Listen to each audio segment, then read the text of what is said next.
baru berantem dengan seseorang, punya konflik di kantor ataupun di rumah. Nah, tapi paling penting nih teman-teman, jangan dibawa sampai kita tidur. Nah, bagaimana caranya teman-teman kalau nih satu hari ini kita sudah mengalami konflik dengan seseorang, berantem, ribut, sebel gitu kan ya. Tapi apa yang harus kita lakukan sebelum kita tidur untuk membersihkan semuanya? Stay tune sampai akhir video ini.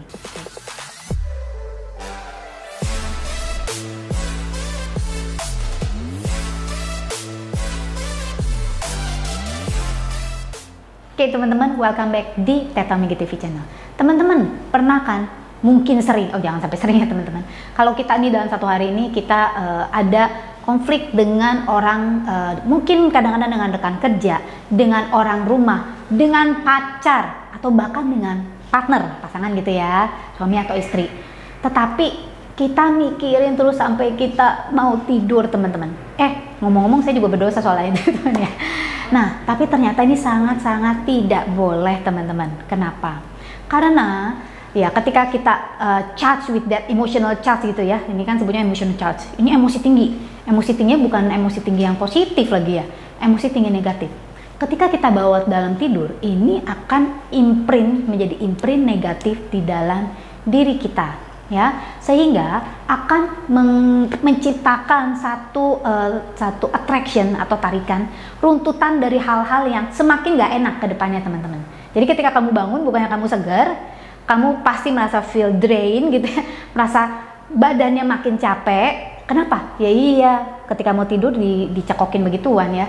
Nah, badannya makin capek dan malah kamu akan menarik peristiwa-peristiwa atau hal-hal yang memperburuk situasi, memperburuk keadaan, dan bahkan membuat kita semakin gak mampu teman-teman ya untuk menarik abundance dalam hidup. Kenapa? Relationship itu ya, state of feeling kita, emotion kita itu sangat berhubungan banget dengan kemampuan kita untuk menarik hal-hal yang kita inginkan dalam hidup, menarik abundance dalam hidup kita. Makanya kalau ini ada dan terjadi, kita harus lakukan sesuatu untuk menghancurkannya. Apa saja yang kita bisa lakukan teman-teman?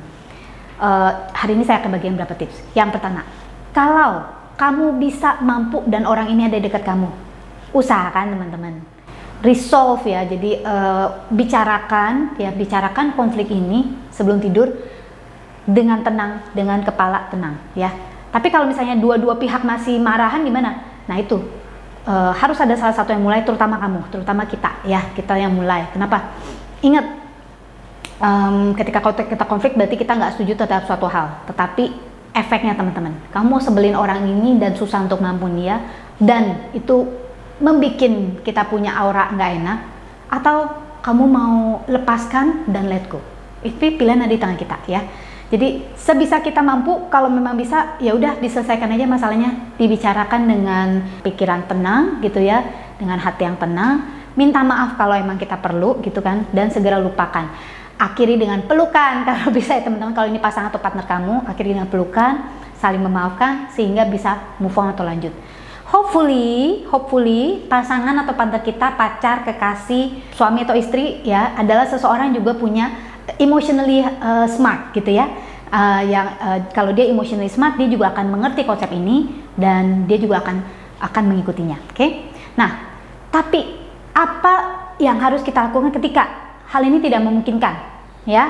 Misalnya sama coworkers, atau misalnya kita sebelnya ributnya sama bos gitu ya, yang gila nih orang nggak bisa diajak ngomong banget. Emang terus kita mau menyimpan emosinya? Enggak teman-teman. Satu hal yang kita bisa lakukan adalah teman-teman journaling. Nah ya, jadi kalau orang dulu bilangnya tuh punya diary gitu ya, diary. Ini bagus untuk mengungkapkan perasaan kita teman-teman ya. Atau kalaupun kamu bukan seseorang yang biasa punya jurnal atau punya diary, it's really okay. Just for the sake of this practice, hanya untuk mengeluarkan, ya udah keluarin aja unek-uneknya gitu, yang tulis, gila gue benci banget sama lu segala macam, seolah-olah kita sedang ngomong sama dia. Lalu ada selikan beberapa kalimat ini, saya memang nggak suka dengan apa yang kamu lakukan karena begini, tetapinya saya memutuskan untuk memaafkan kamu ya, dan saya memutuskan untuk memaafkan kamu karena this is not worth it for me ya, tidak worth it untuk memperpanjang konflik atau keributan ini. Jadi you make a disclosure ya, closure inside of you.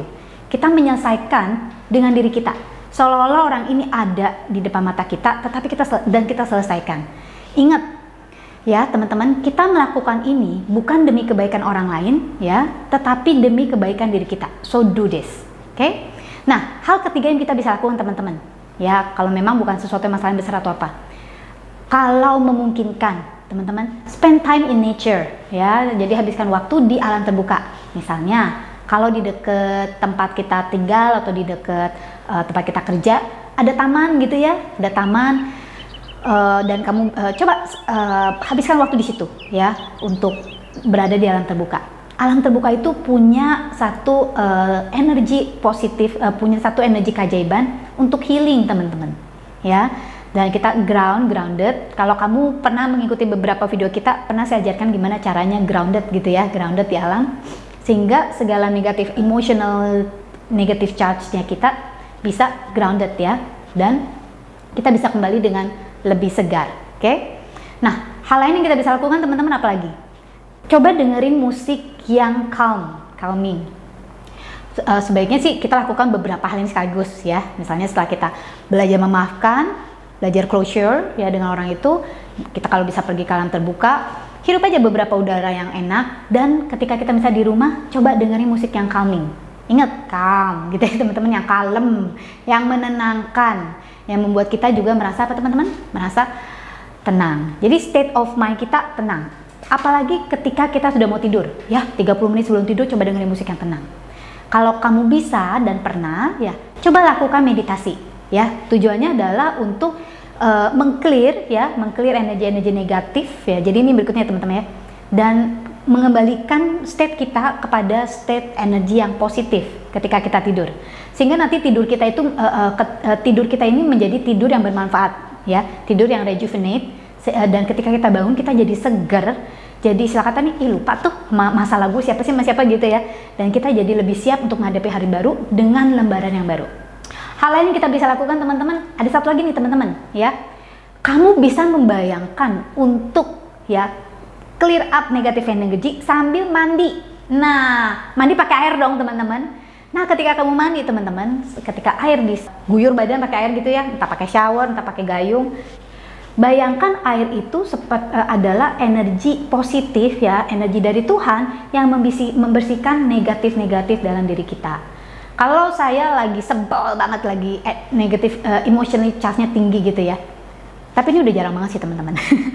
Cuman salah satu hal yang bisa yang suka saya lakukan adalah, ini kayak udah diubun-ubun. Pernah nggak sih teman-teman kalau marah itu, kalau kita marah sama seseorang, rasanya ini ubun-ubun kita panas. Nah, jadi yang cara ngatisnya sama teman-teman, diguyur yang panasnya itu.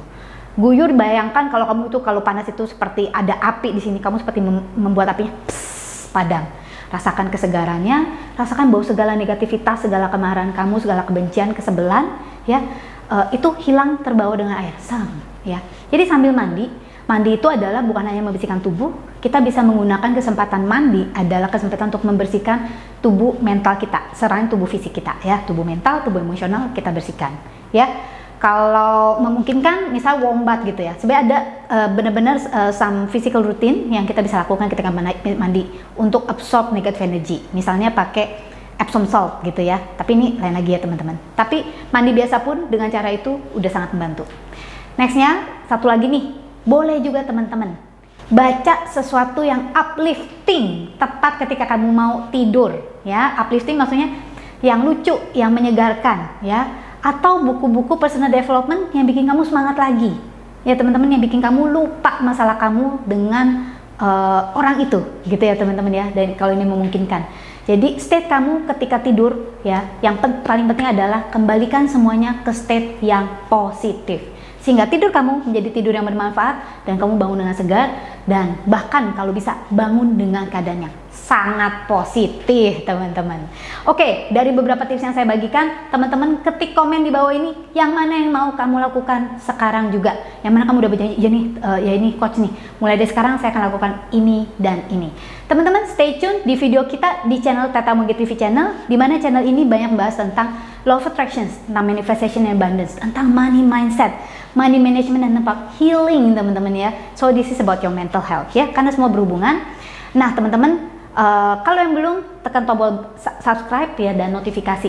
Minggu depan kita mau membahas apa sih pikiran tentang keuangan yang harus kita hindarin dan bagaimana cara mengatasinya. Istilah kata nih obatnya, antidotnya, solusinya itu apa? Stay tune sehingga kamu nggak ketinggalan video-video kita. Saya dengan Clara Angeline. Thank you for watching this video. Don't forget to live extraordinary and live your life to the fullest.